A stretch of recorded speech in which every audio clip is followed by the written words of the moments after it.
So now in the summer, we had a webinar about creating chamber music opportunities for young people. And we were talking about all of that, how to build up groups and what to think about and how to put them together and all these practical kind of things and performances. So today we thought, and I was talking to Catherine to talk about repertoire. So as it looks like now, you know, we won't really have orchestras for the next little while still. We don't know when they can resume, but my great hope is that we just can start with chamber groups quite soon. I was very disappointed with the Irish regulations right now of what came out of it. I was hoping for more opportunities, but as soon as we can have chamber music back, let's see what we can play with them. I know that everybody has their own kind of favorite pieces and they have their own websites and whatever. So I thought first I thought I should just, you know, do a huge research and compare everything and whatever. I didn't do that because I think the best thing is to just share what works for me, and then you might get some inspiration of that. And tomorrow we will have exactly that with lots of you, where you share what works for you. And I think it is more the personal thing. So less is often more. So I just prepared a little list of things that I use and how I work. Before I even start that, I think the most beautiful thing is always to share things with each other. And the very first time I met Catherine was when we both worked in a music school in Galway, and we didn't know each other. And I was just practicing a Backlanova duet with a student, and Catherine knocked on the door and she popped her head in. And I don't think she introduced herself. She just said, "I want that one." And that was it. She really, really liked that piece of music and she wanted it, and I shared it with her. And since then we have been friends. So the magpie system of, if you hear something somewhere and you want that one, go grab it. And of course, that's always the beautiful thing that we usually do at these courses as well, that we just, you know, experience different things. So, but now and then we have to also just search for things, and we have to search for them quite quickly. Now let's see if I can share my screen here. Can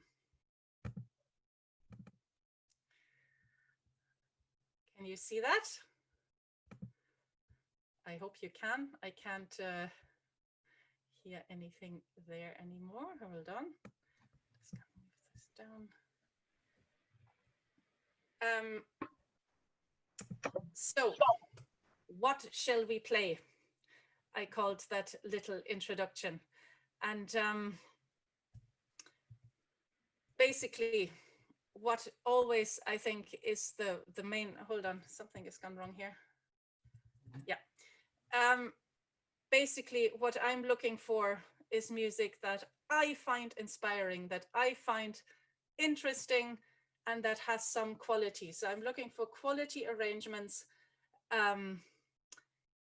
that have something that interests me, and that interest can be on so many different levels. It can be something interesting rhythmically, it can be something interesting harmonically, it can just be sheer beauty, it can be the way the melody's passed on, all these different things. But what I'm definitely looking for is something that inspires me, because unless it inspires me, it will not be interesting for anybody else. I did this in 2 different programs, and obviously it all got a bit scrambled up. I'm sorry about that. But this was meant to say it all starts with Sheila. And I'm sure you all have heard by now that Sheila Nelson passed away this month, and the news really only came out yesterday. So Sheila Nelson, I think, is the one who is responsible for establishing this fact that string quartet doesn't need to start with, you know, with original Haydn, that it really can start right from the very beginning. And her stuff has been there for the past, I'd say, about 5 decades. And they just have become classics for any new starting chamber groups, and especially, of course, for string quartets. So Sheila, thank you very much for everything you've given us. it's come a bit as I've been surprised how emotional I found it that she has passed away, because it really feels like an era is finished, but also that we are responsible to pass it on to the next generation, what she has established and she has given us. So I will, at the end of this webinar, I will share out the actual scores for the pieces that I'm talking about here.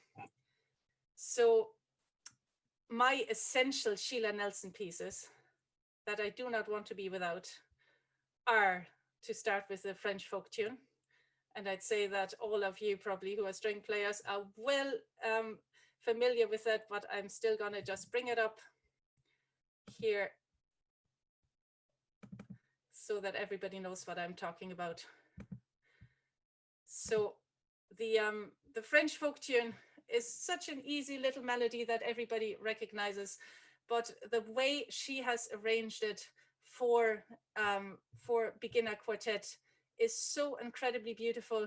When you see that every single part, well, every single part obviously has the melody, every single part has to count here and there and everywhere. Every single part has an accompaniment where they have a rest on the first beat. For the beginner quartets, this has been the most beautiful thing, and I don't think I've ever had any quartet that didn't play this for their basic tool.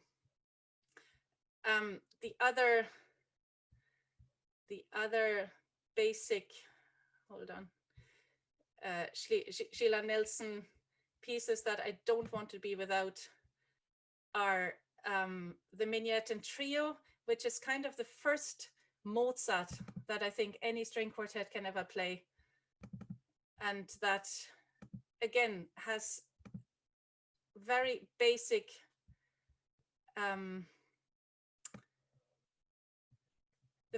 the very basic thing of two parts starting, yeah, the parts coming in at different times, rest counting and all the rest of it, but also real Mozart essential stuff that usually the children would not be able to access at that level. Also, of course, great concert pieces, and also even usable, you know, for junior cert practicals and things like that, where they are looking for first little classical arrangements rather than just, you know, little folk tunes or something. So this is something I can highly recommend, the Minuet and Trio. Also from that this is all from her very first book, Tunes for My String Quartet. There's a third one that I use from that, and that is Handel's March in D. Great piece, especially for the Christmas time. Very powerful, essential Handel, where you really get a sense of that type of music. And again, there's lots of dynamics in it. There is rest counting, there's everything in it, but it just feels like a solid piece of music. So if we weren't in the situation that we were in now, then most of my little quartets would be playing this as one of the pieces in the nursing homes and everywhere. Of course, she has more books than just the very first Tunes for My String Quartet. The other one is the Quartet Club that I'm very fond of as well, especially the first one. And there's two pieces that I always take out of that book, and that again, pretty much every group that I'm teaching has played. One of them is the March from Flavius, that I think many of you might recognize as well. So here, that is always the first alla breve piece that I would introduce young string quartets to, and where they have to listen out to where usually two parts are bunched together and the other ones come in with an accompanying part on the offbeat then. So it's a bit more counting than what they would have done before that, but again, an absolutely essential piece that also sounds very powerful and can be used in many different contexts. There's one more from that. hold on. How do I get out of here?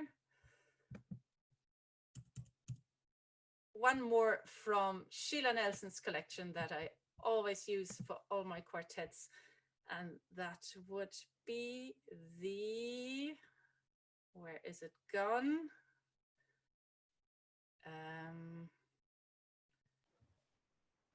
Okay, it didn't come out there, but that is the rondo from the Fairy Queen. I have I will share that one as well with you as scores later on. So those are the 5 pieces that I personally always let the kids play, because I feel that they introduce the basic tools for the craft of chamber music. What Sheila Nelson doesn't have is kind of interesting, unusual harmonies. There's never anything clashing in there anywhere. So it's always very straightforward. Now, these are, of course, also folk tunes and whatever, but just in general, in her style, it's all very straightforward, but there is a beauty and a quality and something solid in it that gives it this quality, especially just, you know, thinking of the craft of actually listening to each other, passing on tunes, you know, supporting each other. All of that is in it, and this is why I would always take it. So no clashing harmonies. There is no unusual rhythms. There is hardly any syncopated anything in it, but that can come later. So I then, if we just go back to running this.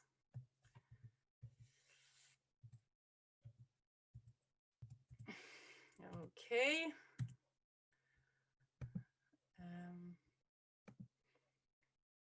Now I have to talk about my own music as well. I know a lot of people work with that already, but just whoever is not completely familiar with it. So I have I've written character suites, so they're all themed. It's all themed music, and right now there's 7 volumes out there from beginner to advanced. It's not completely graded as such. It was more the case that I wrote pieces for my own groups, and in the beginning they were very much beginners. So the first 3 volumes are written for these beginner groups, and then my groups got better and I wrote music that was harder, and that's kind of how it naturally developed. But basically there's the first 3 volumes are for junior players. If you think in terms of grades, really up to grade 3. And then there's 2 volumes, 4 and 5, that are kind of intermediate. And then 6 and 7 are a little bit more advanced. So there's technical requirements. I'm just thinking about how to search for music now. I have a website, katback.com, and you can look up the technical requirements on the first page of every suite. And there's rough technical requirements and sample pages for every suite there as well. There's rhythmical challenges right from the start, and there's also interesting harmonies in terms of, you know, clashing harmonies, and just a little bit more minor maybe than you would find in the Sheila Nelson repertoire, while still keeping it to a very limited technical level. So the first volume, for example, has pretty much only the first finger pattern. Then in the second suite, there is the second finger pattern for just the first violin, and all of that you can look up in the technical requirements for the different suites. And there's quite a variety of different styles and equal parts in all of them. So the essential character suite pieces that I use from my own repertoire are, well, I think these 4 I always would use with every group, and then there's loads of other ones that I might use with different groups. But the Turlock suite is the very first one, in volume 1, first suite, where basically everything is just in the first and second finger pattern, so not even any positions in any way. Let's see if I can show you that.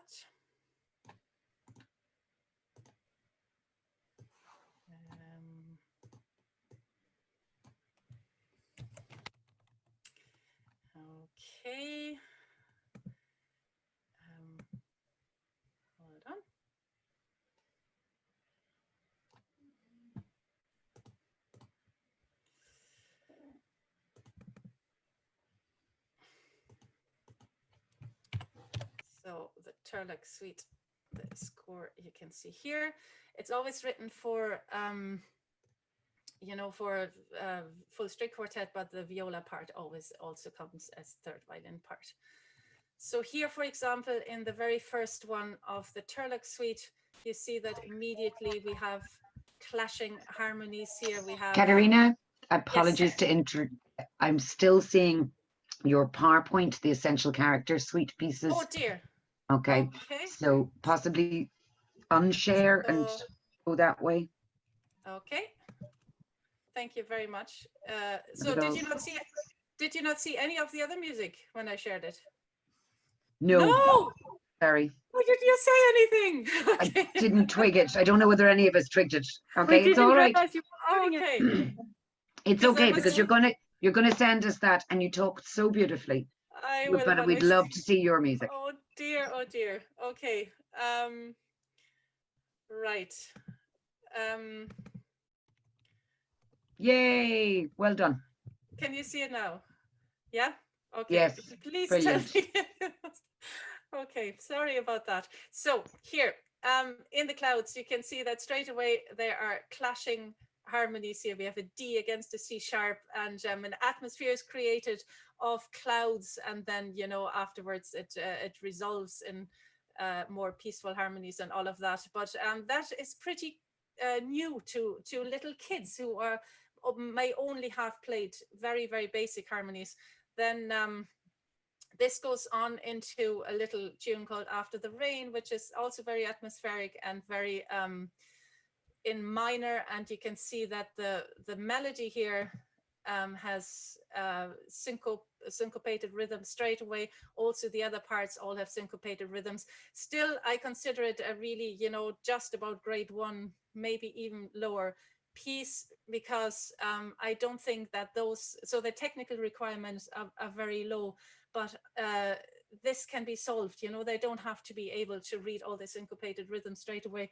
Here, for example, we would work with words. We would sing it. We would sing drip drop, the rain has gone, now all the clouds are moving on.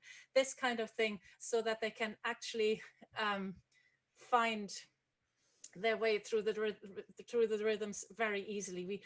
I'm going to talk a bit more about that, you know, how to work with rhythm tomorrow evening in our third session that we will have. And then we come to the third little movement in the Turlock suite, the hedgehog, which is just very sweet and quite pleasant. And again, the melodies always move through all the different parts. And the last one then is the Turlock, which has become very popular. And I'm always asked in other countries who, of course, nobody knows what a Turlock is, and they don't know how to pronounce it either, and they want to use it in their concerts. So I've gotten quite a few questions to this piece. So it starts with a bit of tremolo, and with, again, a minor theme in Dorian minor, my absolute favorite key of all of them. And there we have, yeah, so I kind of build it up the way. So we have a melody with just long notes accompanying. Then we have 4 parts and 4 rhythms set against each other. And then towards the end, we just have a unison with that. So it's quite powerful. And you can always start with a unison bit, so everybody can play that together. And once they've become comfortable, we add one level after another. So that's one I would always do with my beginners.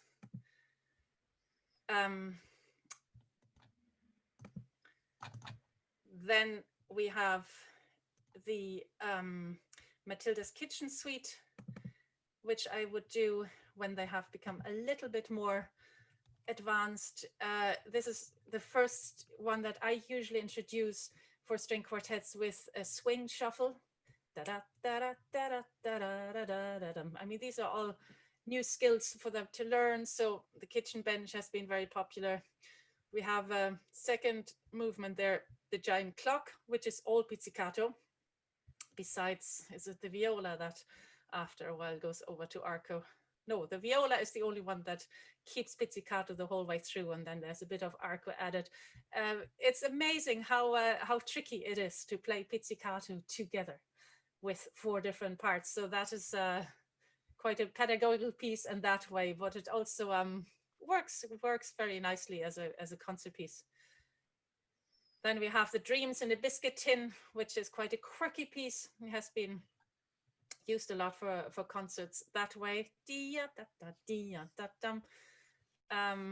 Again, a lot of syncopated rhythms that the kids have great fun with.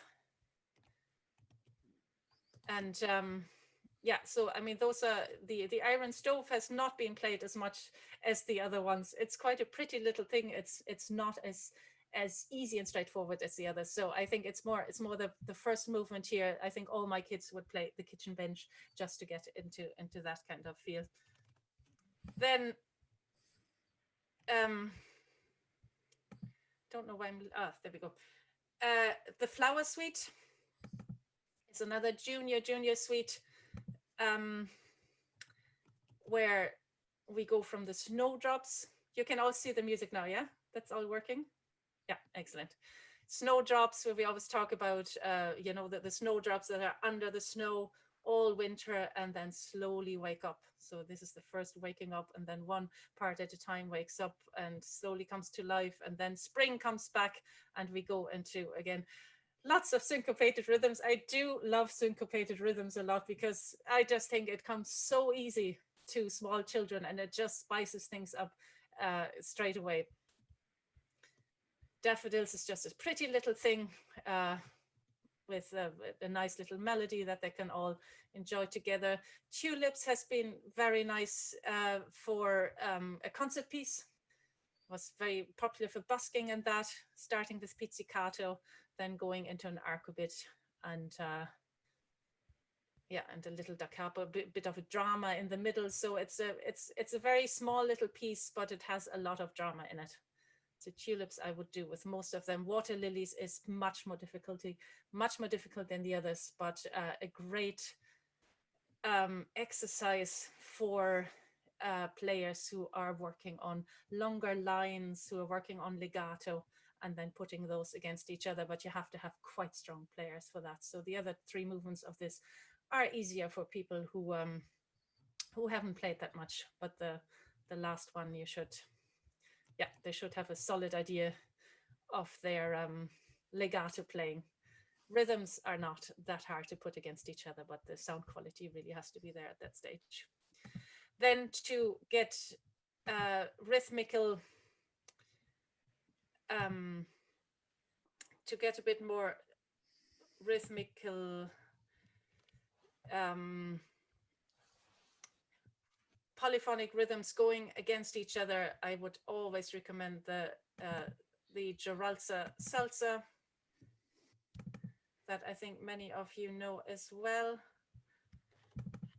So there we have a salsa rhythm that is built up slowly through the different parts. This is very, very difficult if people don't get any. So I mean, this is not sight readable for any young quartets, but once you put words to it and you practice it basically first as a speech choir, and they all become comfortable with where they are, it has been absolutely no problem to do that with quite young children, unless somebody has serious difficulties with their inner beat yet. Then I would more recommend to start with a string orchestra, and so that they always have somebody to hang on to. But it has been very beautiful to develop the independence in rhythm and rhythmic structures. So the second one is the tango tail, which usually is the first one where they play, you know, triplets against straight notes, and that is very nice once they experience that, you know, that da dee da dee da da dee da da, that they can experience how powerful it is when those two are against each other and reach but merge together in a meaningful way. So that that has been very satisfactory, and it sounds a lot more than it is. Little tango tail. Moon groove has been popular for the little cello part that has this ostinato of really fast quavers, and then we have huge crescendos in the other parts. So there's technically quite a lot to work out. So when a quartet is just about getting to the intermediate stage, they're great performance pieces. So that was a bit of what I would use of my pieces. And then there's loads more to choose from for, when it suits. Now let's see if I can get this going. Can you see my PowerPoint again now? Somebody tell me. All good, all good. Okay. So now, but the question is, where can I find more suitable music and fast? And I wonder if you had that problem, but I certainly had that problem when the lockdown came, and it came so quickly. And all of a sudden, I had, well, we are in this lucky position that we have a lot of siblings who play together. And all of a sudden that was their new chamber music group. So it wasn't the straightforward string quartet. It was all of a sudden, well, now we have one full string quartet. This is these four guys here. They are actually all siblings, and they have been playing loads and loads over the lockdown and have become a full string quartet, and right now competing here in the on TG4 for the talent show as a string quartet, which was very enjoyable. But usually we're not that lucky. We usually have ensembles that are, that we don't have a whole list of repertoire prepared for. And for me, that was mostly violins and violas together. We have a lot of siblings, violins and violas. We also have 2 violins and a viola in one family. And of course, a lot of violins, just violin duets, and then viola and lots of viola and cello together and all of that. And all of a sudden, I just needed to throw them some material, and ideally things they can listen to as well. So the sites that I browse now, and this is really very personal and absolutely not covering everything, but this is just what I mostly browse. And I also checked with Katharine, she has other sites then, so that we don't present the same ones. So what I have used most over the lockdown is 8 Notes. And I just gonna see, so 8 Notes, I just let them present themselves there as they present themselves on the internet. Is run and owned by Red Balloon Technology, a music and technology company based in England. It was launched in 2001, has gone on to become one of the most popular destinations for music on the internet, visited by hundreds of thousands of people every month. The main focus of the site is sheet music, but we offer a wide range of resources. So right now for us, the sheet music part is kind of the most interesting one. Now it is run by this guy here, David Bruce, and he has written many of the arrangements himself, and others are produced by a team of freelance composers.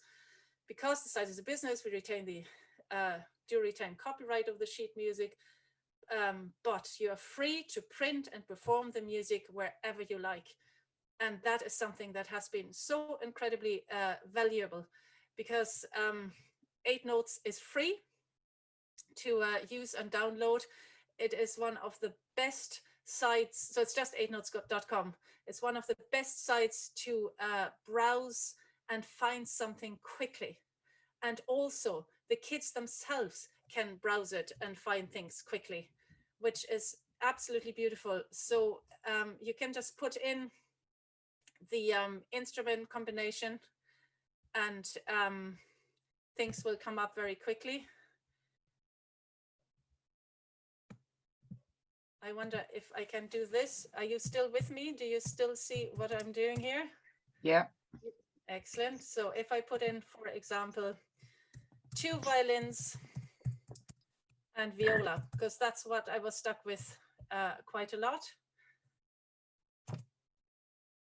And I just go on search, and there is at least one lovely page coming up with that. Now, it doesn't give you the level, but if you click on it, it comes up immediately as sheet music, and it also gives you the possibility to play it, and you can listen to it and see it. Then if you go down, you will see your standard parts. So you can just click on the individual parts and just download them immediately. Then you have alternative parts here. For example, you can have a third violin instead of a viola. Then you can request new parts. If you say, well, you know, I actually have a clarinet here as well that would like to replace that, you can request them and they will get back to you within a few days. You have loads of alternative versions that, oh, you have that as a cello quartet, as a cello duet, and so on. Browse. They often give you a different key as well. Right now, they don't have any other key here, but you can request a transposition. And it's quite funny, if you click on request a transposition, they said, please only, you know, request one at a time, or we will not do it. So don't be greedy. We do our best, but don't be greedy. And all of this is a free service, which is absolutely amazing. Now, I have a subscription. There's very few pieces of, that you only can get on subscription. I just wanted to support them because I think they do incredible work. I just want to share with you two pieces that I have enjoyed greatly from this site, but otherwise, you know, you can just look for everything yourself. But since this is a sharing session, one of the nicest duets for violin and viola is their version of the Flower Duet. It's quite straightforward, not completely easy, but it's very, very beautifully arranged. The piano is completely optional. So my guys just played without the piano and it really works well. Bit of counting, but again, they can listen to it, you know. So this is actually something I've thrown them this website. I said, okay, put this in. And what I did in the beginning of the lockdown, I said, for Easter, I want a present from you guys. I want you to play me a duet and video it and send it to me for Easter to make me happy. And they did, and this is the one they chose, and they did it incredibly beautiful. So this is just something that makes a real lockdown solution that makes the kids engaged to actually look up things because it's free and it's very easy to navigate, which is one of the most important things I think for websites. And you can also yourself look for things very quickly and share them with your students. I share everything with my students now just via WhatsApp nowadays. I don't even bother emailing, and it works very easily. Another thing that we have, for example, a really beautiful string quartet, but the cellist lives an hour away and she only comes once a week to orchestra. We have had no orchestra, so that quartet hasn't happened. But the three of them live quite close together and they go to the same school. So we have done a lot of two violin and viola stuff. And one that I've really enjoyed, can you still see everything? Is this little version. It's only a one-page version of the third movement of Corelli's Christmas Concerto. It's beautifully arranged, and yeah, so that's actually one thing they will be playing now as a chamber group for Christmas. So if anybody's still looking for something for two violins and a viola, I can warmly recommend this one. But all the things for two violins and viola, it's really only one page. You can just click through them and see. They don't tell you the level, but there's definitely a quality control. I've never seen anything on 8 notes that's really rubbish. It's sometimes very easy and quite plain and maybe not hugely interesting, but it's always has a quality to it. So you can kind of rely on that. Okay, let me get back to...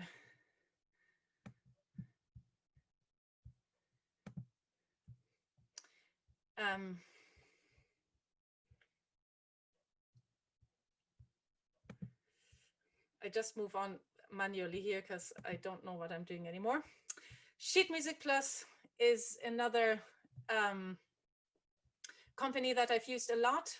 So again, if you let them introduce themselves, started in 1997, so it has been around for a while. And there's a huge gang, you know, the other eight notes was really created by this one guy. He has a huge gang of people, and they say that they can provide music from more than 1,000 publishers and so on. They have a load of interesting music, and Again, I feel there is a real quality control there. Everything that they provide works. And what I really like about it is you can browse it, you can listen to everything, you can see everything. So that works incredibly nicely and smoothly. It is quite pricey. At the end, I have summarized, and I just pray now that that all came there. Yeah, I've summarized those different companies and sites and the pros and cons. So this is pricey, but a lot of interesting arrangements and a lot of variety. Score Exchange, I'm sure you have all browsed. I used to work with Score Exchange a lot. This is just a site. So if you let them introduce themselves, they say it's the largest online retailer of new sheet music from composers and arrangers from all over the world. It offers thousands of sheet music scores for download, every instrumentation imaginable, from solo pieces, full works for orchestra, and so on. Now, they do have a really good search function, although not everything is completely consistent in it, but you can basically find what you need. What they do not have is quality control. So you can find things that are really not very well done and not very well arranged. A lot of it is for free.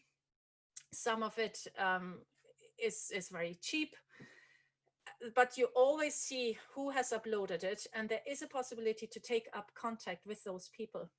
So you can, you only get it as PDFs, so you cannot import it into your own music program. But for example, a few years ago, I saw a piece by a young Chinese composer and enjoyed that, and but wanted it for a slightly different instrumentation. And I contacted him directly through Score Exchange and said we were interested in playing it. Would he share it with me as a Sibelius file? And he was absolutely over the moon, and he did. And we rearranged it and we played it at a festival. And he was living in London at that time, and he came over to the festival. So it was beautiful. So that personal contact is possible in Score Exchange. But if you quickly need something, you just really have to look if it's quality stuff or not, because a lot of it isn't. So just that's my personal warning for Score Exchange.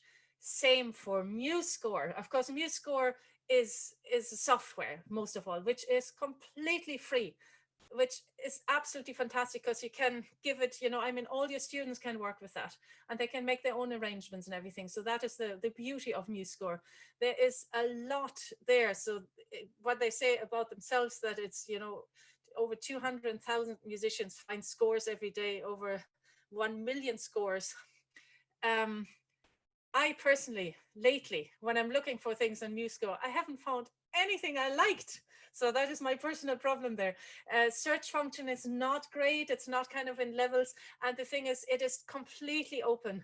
So there's a lot of people who say, oh yeah, I just want to try something out and I did this, and it's really, really awful. And so, and some of it is quite good, but there is no quality control. You have to do the quality control, and it takes time. So it's very time consuming to find something.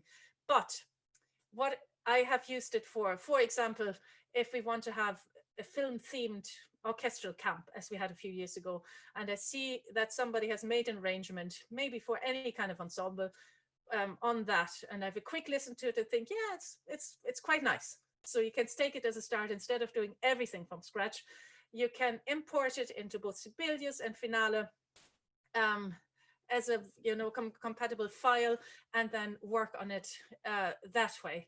So that's an incredibly chance to do that. And maybe I just haven't searched enough, but I find it very, very hard to find things on it that I personally wanted to use. But yeah, it might be a personal problem, but definitely check it out. It's all free. You can become a pro member and then you have slightly more advantages and whatever, but generally it's free. And mainly, of course, the software is free, which is fantastic also for students. Mainly for strings then is something I have also used a lot in the past, not so much lately. Mainly for strings, most of it you cannot listen to easily. The search function doesn't really always work, but there's a lot of stuff on there by Peter Martin. And I'm sure people who have worked with young string orchestras especially have come across Peter Martin. All his music definitely has something in it. It's always interesting. There's a lot of interesting rhythms in it. So he's also not afraid to immediately emerge people in, interesting rhythms, also often interesting harmonies and all of that. So I think his stuff is great. So again, there's a quality in there, but the website itself, you just have to find your way through it. But I can highly recommend his music in general. So I just have made this, as I call it, very personal overview of chamber music sites. So, I mean, Sheila Nelson's stuff, I think, is a must for anybody who starts with string quartets.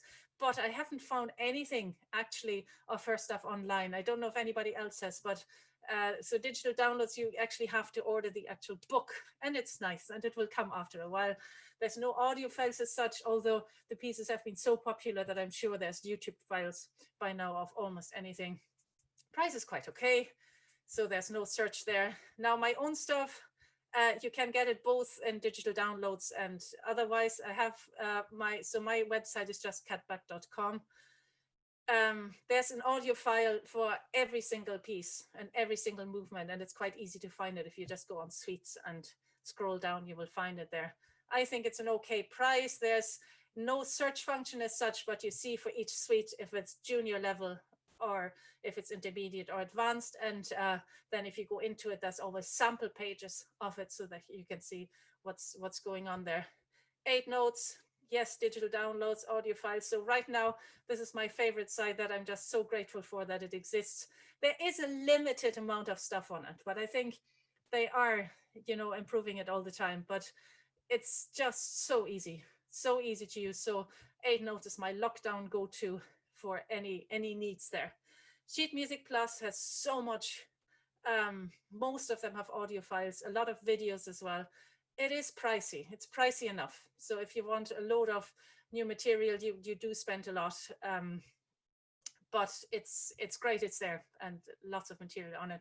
Score Exchange, digital downloads. It's cheap. You have to look for a while to find the right stuff, but it's definitely worth looking into.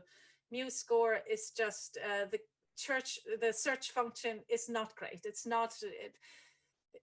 It's just you can get absolutely anything, but you can search on string quartet, for example, but the levels are absolutely all over the place, and you just need time to search on anything in MUSESCORE, mainly for strings.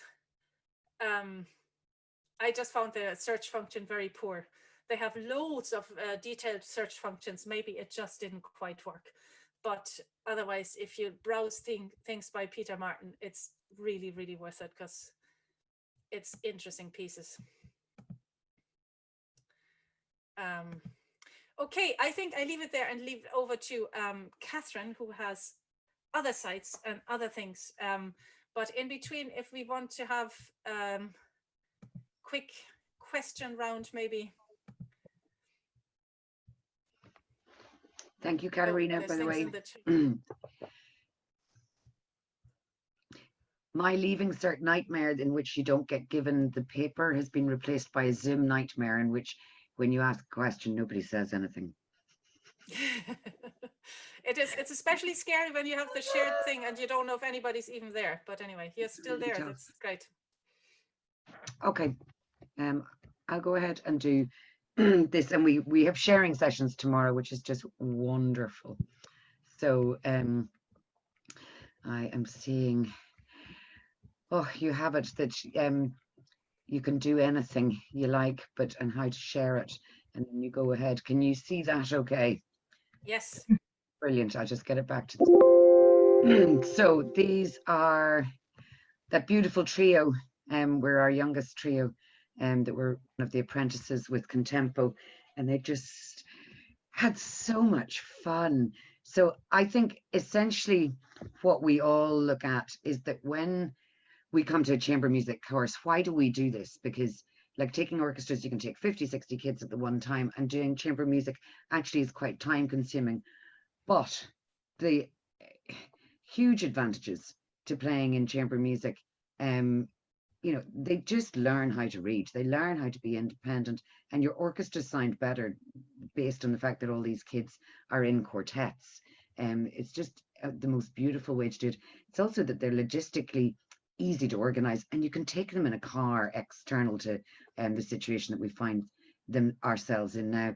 They develop great relationships, they have such a giggle. So what I love about the IAYO course is that I go, and Katharina's description of how she first met me is entirely typical of how I would work, that I mightn't actually remember to introduce myself, and I just go, oh my God, give me that piece of music, please, because it's fab.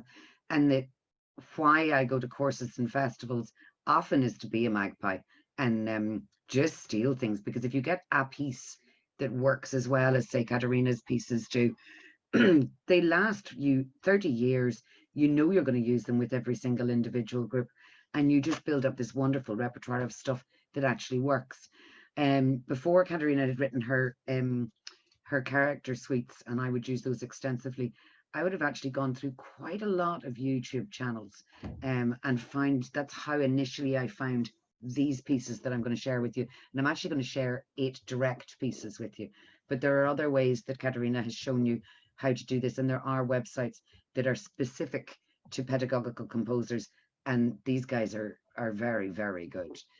So what we need to consider when we're looking at this is literally technical requirements that Katharina is talking about: finger patterns, ranges, whether it's crossing over the register of a flute, that we need to understand the technical abilities and limitations of our students so that we program things correctly. And I think it's the most important thing we do is get the level right.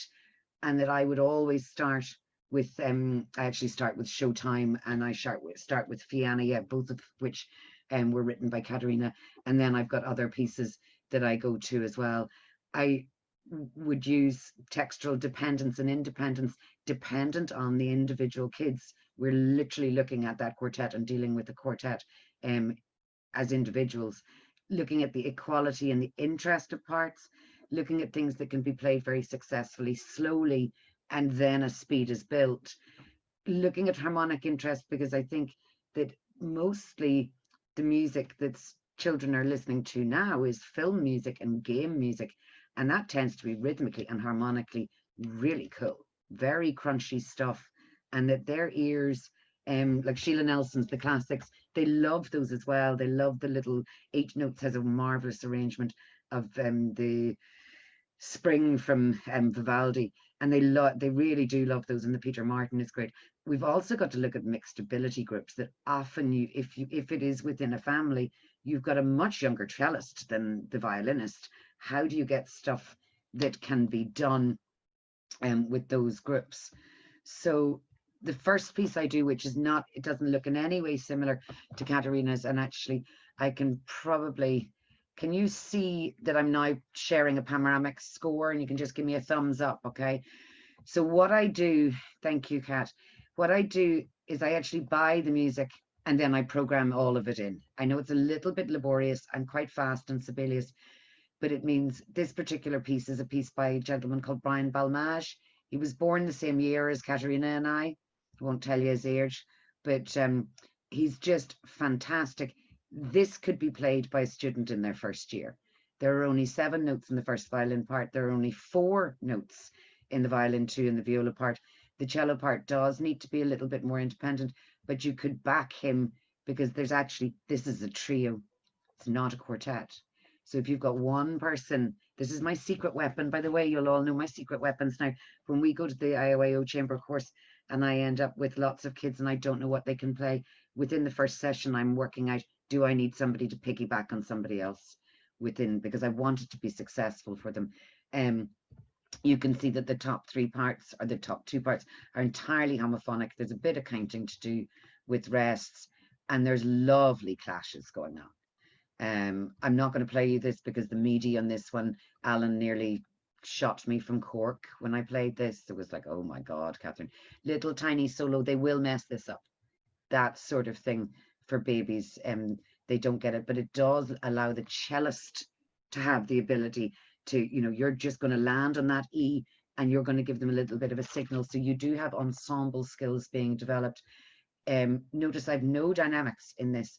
I use it to do, this is forceful, this is huge, big bows, big, huge tone, belt this thing out. And it sounds much more complicated than it is. I've used it with quartets, I've used it with quintets, I've rearranged it for every conceivable darn guys, and I've used it for my baby orchestras. So it works very, very well, and it can go really quite fast, and it can go really very slowly. It's a lovely wee piece, and the kids like it. They do get a taste for string quartet, and they often say, well, can we something more complicated now? Oh, good. So we do that. Okay. So my go-to composers, and I would have a lot of these, like Alan Lee Silva is not on this list. McGranis is not on this list. I'd have maybe 10 of these composers, but these 8 pieces that I'll show you are just, they're smashing. So the Impulse initially has the crunchy harmonies. It sounds much more difficult than it is. It develops full bows. It lets them play loudly. You can look at length of bow. You can look at speed of bow. So you're really within a very simple music developing an ensemble sound. It's key friendly, and it's rhythmically incredibly easy. Burst, I think one of Katharina's groups recently posted the Burst. Is such a lovely little piece. I'll play you about 8 bars of it, but I know that you can all read. But sometimes it's nice to be told a story or played some music. I apologize for, I'm going to stop sharing for 1 second, double check that I've got my sound being shared as well. I do. I apologize that it's not, it's Sibelius. You know, they're doing their best.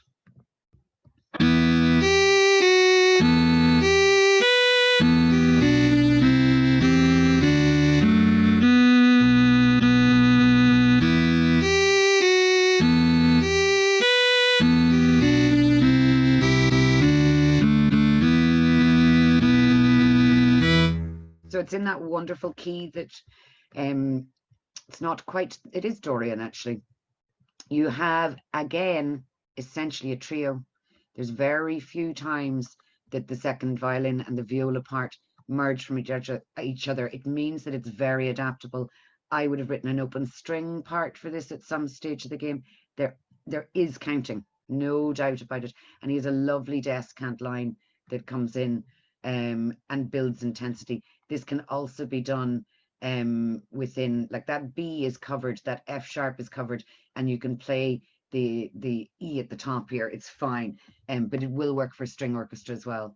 And you can see from a teaching point of view, that's the opening tune. So I can have my first violin playing bar 1 and my seconds and violas playing bar 25, and it's great from a teaching perspective that it's done quite quickly. And he is lovely, that C natural there in the left hand. Thank you so much for not putting a C sharp on a G string for a young quartet. It's never going to be in tune. So he just writes with an awareness of what children can do. There's lovely shaping in it. Now, again, there's not dynamics in this. I'd write them in by hand probably, or let the kids decide them. So that's Brian Balmages. This piece, this is actually a sextet, but I had simplified things down. This is wonderful. Another Balmages piece. It's Lullaby to the Moon. I've used this on the chamber camp a couple of times, particularly with the Sligo gang that just love, I know, that love shaping things that actually often quite young guys in Sligo are quite happy up in high positions and they want to do vibrato, and they're just and the dynamics in this are fabulous for young quartets, and they like when you just teach the notes and then you go, okay, now let's try it this way. I'll just play you a couple of bars of this.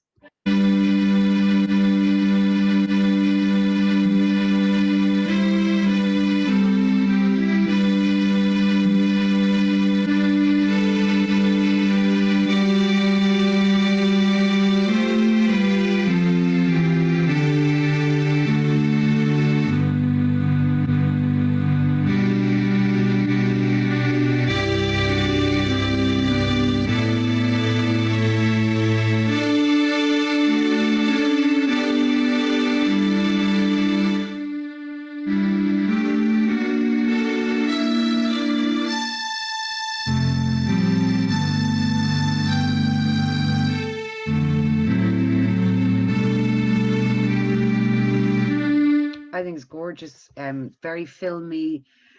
It's not difficult. It's hard to shape. And I do think they like that a lot. It's not dumbing down harmonies. They've really got to tune this. They've got minor seconds going on. But it looks easy. It doesn't scare them. And then they get into it and go, oh, there's music in that, and there's eating in that. It's lovely. I think in the process of preparing for today, I'm going to use this with one of my orchestras, and I'm certainly going to use it with double quartets when I can do that back again. Okay. Oh, Sean O'Loughlin is wonderful. Now I've slightly amended this. He had 4 crotchets in that first bar, and throughout it he occasionally he didn't have the same rhythm, and I've actually cheated, and because I programmed it in, I've got the top 3-4 parts doing all the same thing. And again, this is essentially, okay, that violin 3 line is not necessary. It's a quartet, nicely. It's very forceful. It can go at any speed you like. So this is a piece called Intensity. I've done it with really, really very young. It's about grade 1, I think. There's no syncopation. It's not dealing the same way as Katharina has syncopation really from day 1. It's straight rhythms that kids can read themselves. And it's just, it can go at a right rate of knots. So you can keep this piece in a student's repertoire for years and go back to it and go, right, what are we working on today? You know, can you actually play that much slower? Can you tune every single chord? They love it. They think it sounds amazing.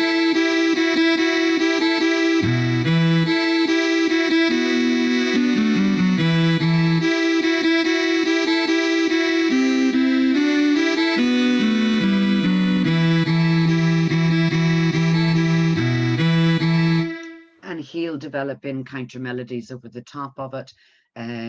He has these wonderful punchy chords in there that you've got to have a bow lifted, you've got to land your bow on. But I really quite like it because this is arrangeable for a viola quartet. This is arrangeable for with one good cellist on top. You only have to be able to play in 3rd position to do this because of his range of notes.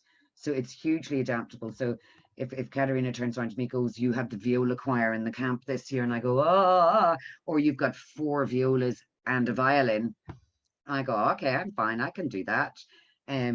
It's the background work that I generally do in June, that I spend the month of June is my finding repertoire month, and then horrible programming in. But it just means I have a huge library of stuff at this stage of the game. And that he does that this is particularly lovely because again, you've got a teaching thing. That note, this tune is the opening tune. So again, I can teach bar 25 to the second violins at the same time as teaching bar 1. And I've got an egalitarian learning curve. Your first violinist is generally the one that will learn fastest. They have more material to learn. The second violinist, by the time they get to bar 27 or whatever it is, they already know this tune. So it allows them to do things, and he does things like this. You tend to, in these American pedagogical composing, they tend to sort of let the cellist has to be quite strong. He's on his own a lot of the time, and it does this sort of bump bump rhythm in the bass. But that's been hugely successful, and all of my quartets play this piece at any stage of the game. I've used it for junior orchestras as well, but it is just, it's lovely fun. So you've got another one that again I would go to a lot. It's a slightly more difficult one. The key is harder. It's F or it's D minor. You also have an option. I've done this piece with no slurs. I've done this piece with slurs. I've split it into 2 slurs in a bar and then developed it into 4. I would not be playing this with 4 slurs initially at all. And I am very concerned about the tuning of the B flats, that they're flat enough, etc., etc. My knowledge is that there are not any B flats in the cello line. I could stand corrected on that when I flow through it, but I don't think that he does that, because playing in flat keys for cello, I'm sure Gary would agree, is much more difficult than doing it in violin. We only have to move a millimeter or 2. This one sounds like O Fortuna. It's a lovely slow introduction that sort of sets a a sense of expectation, and then it goes into Carl Orff essentially. That's deadly slow, sorry.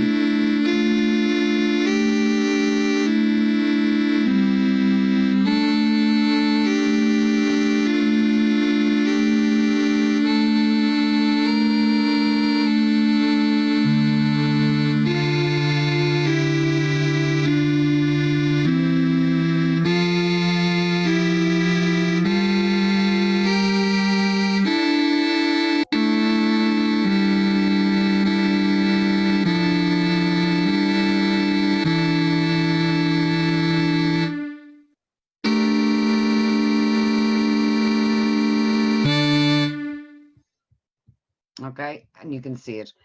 It can be very forceful. It doesn't need to be as slow as that. And Dara would need to remind me how to change the metronome marking on Sibelius for you guys. So the last one by Sean O'Loughlin. This is fabulous. Now this, it looks so simple. This is hard. It goes from 3/4 at a walloping 144 per crotchet, and ends up not, okay, you can see the division. Lovely hemiola there that the cellist has to do. Great for counting. You can give it to the viola, whatever way I want to instrument this, I can. And then it has little solos in the middle, lovely stabbing chords, great accents that is very much pushing the student to do things. And then you have an entire pause bar, entirely different tempo, and you're in 4/4. So it gives great sense of responsibility. I've done this one in the IAYO course as well. It was hairy. It wasn't. It needs to be a good group that do this, but they can be young and young readers and great little musicians. That's the sort of group that I would give this piece to. They have to coordinate this entry, obviously, and then they have to actually establish what speed they're going at and change, and because of those slurs as well. I think it's a fantastic piece to teach young musicians how to change tempo and a sense of leading and ensemble playing.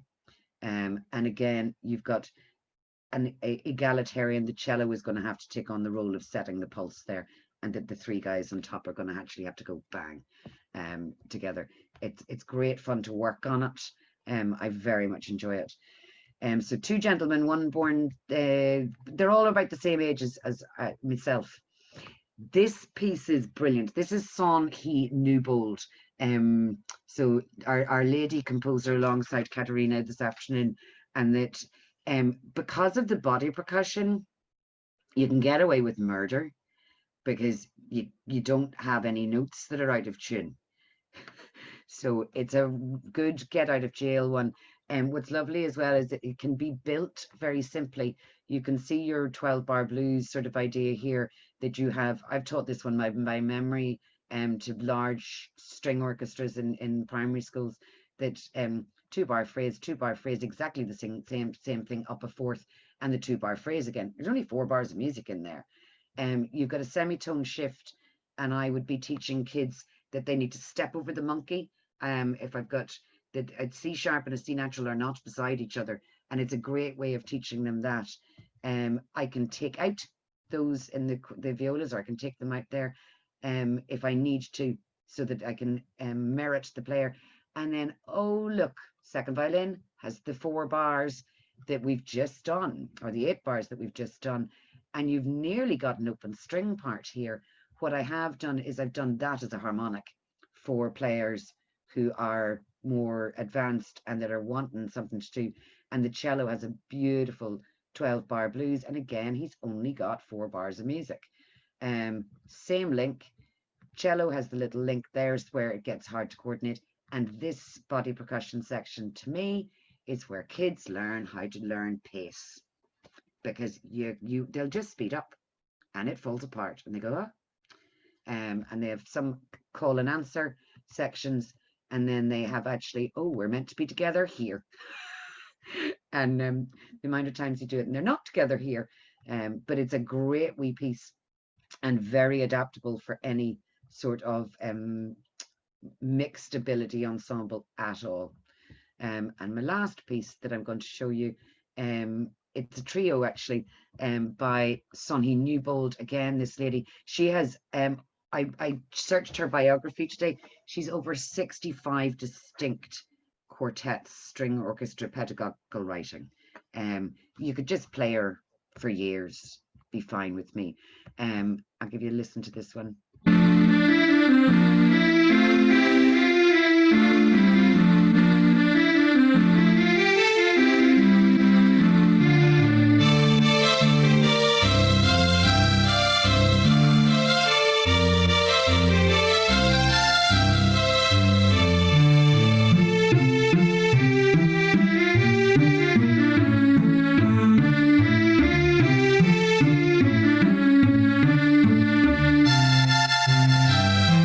Has a sort of the Peter Warlock Capriol sweet feel to it. Again, it can go much slower.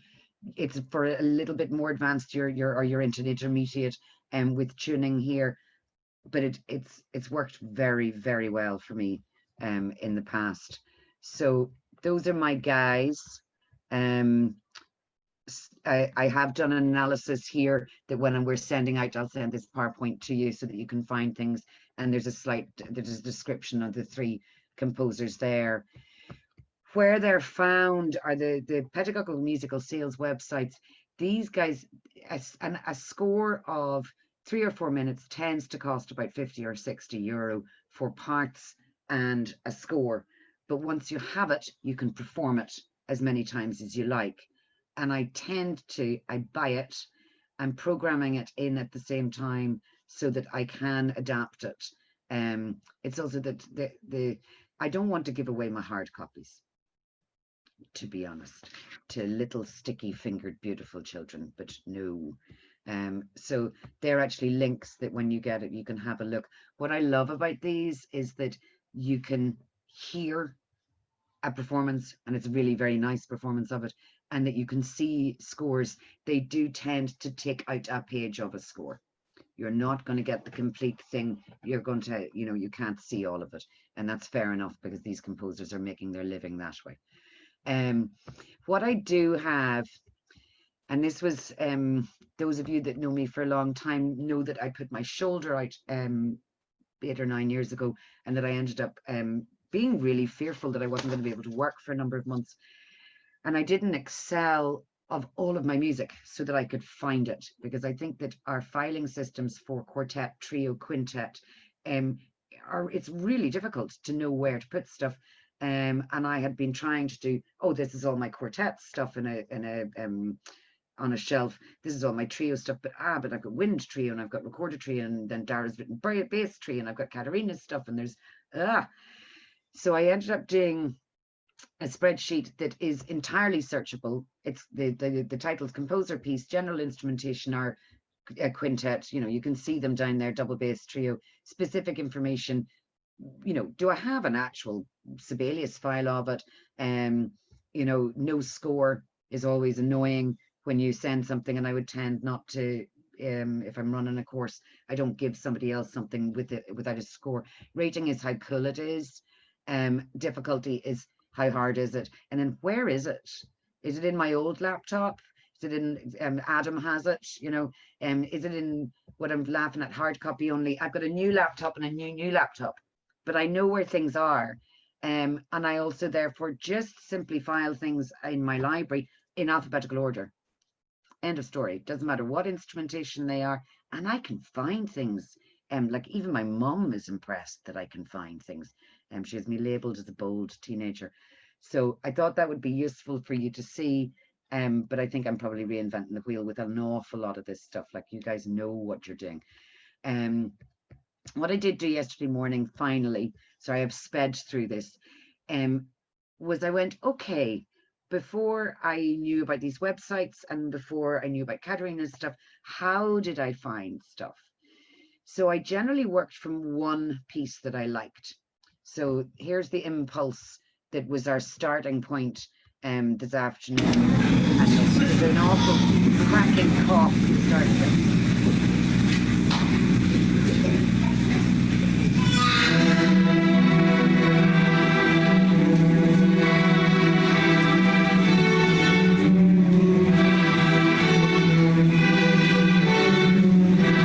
okay. And I actually went, okay, I'm going to look for all the performances of Brian Balmages' Impulse, and found one by this particular group of kids, the Mineola, I think it is, middle school. And I went on, I followed their channel, went onto their homepage. Their homepage had no information on it that was of any use to me.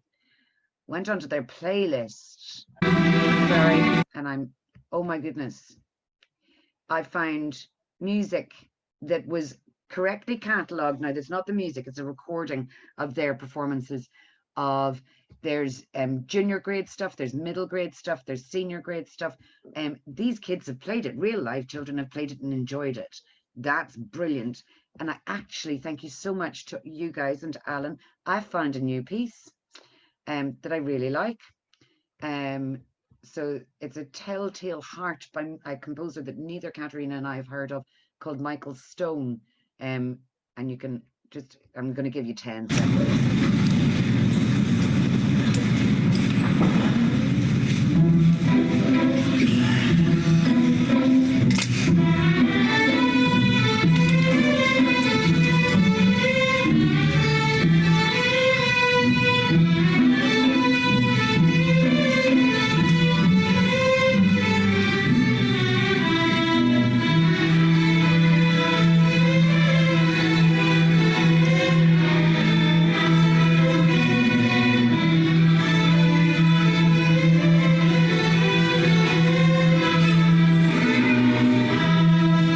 It's in that Dorian mode again. And lo and behold, you literally put into Google Telltale Heart, Michael Story, first search JWD Pepper, into Pepper, and out comes the blooming music. I just went, this is great. I do like being born in 1972 because it shortcuts the process at this stage of the game. But when I do that trawl and we find a new piece and you can see the level that that piece is at, it was just lovely, absolutely delightful to find something new. So I wanted to thank you all for allowing me to do that search for the presentation. How did I do timing wise, Alan? He was gone. On the button, 7 o'clock. Yeah. I did a couple of practices today going, okay, if I've got 25 minutes, if 35 minutes, I can do it that way. So I hope that was helpful. I'm also, I should have said this at the start, I'm very aware that I'm teaching you all how to suck eggs. You all know this stuff. So, but it's more, I'm really looking forward to tomorrow and getting your go-to pieces. I'm very happy to send out, I'll send that PowerPoint, will be sent to you, and any of the music that I can send within copyright laws and all of that sort of crap. So Katharina. Yeah, so I will also, thanks very much, Catherine. So I will tidy up my PowerPoint. What I obviously did was create it on one computer and then transfer it to a Mac. That's why it was all such a mess. So sorry about that. Yeah, so I mean, I think a big thing is now that we put it all into one file, and so that you have something very practical to work with. Now, looking for music and getting recommendations. I think recommendations are just very nice because, you know, it has worked with groups of kids that are real and live. And so I can't wait for tomorrow to hear all your tips and tricks. And yeah, it just will be very nice. I'm really, really happy that we could divide it up that way. Are there any questions right now at this stage to Catherine or myself?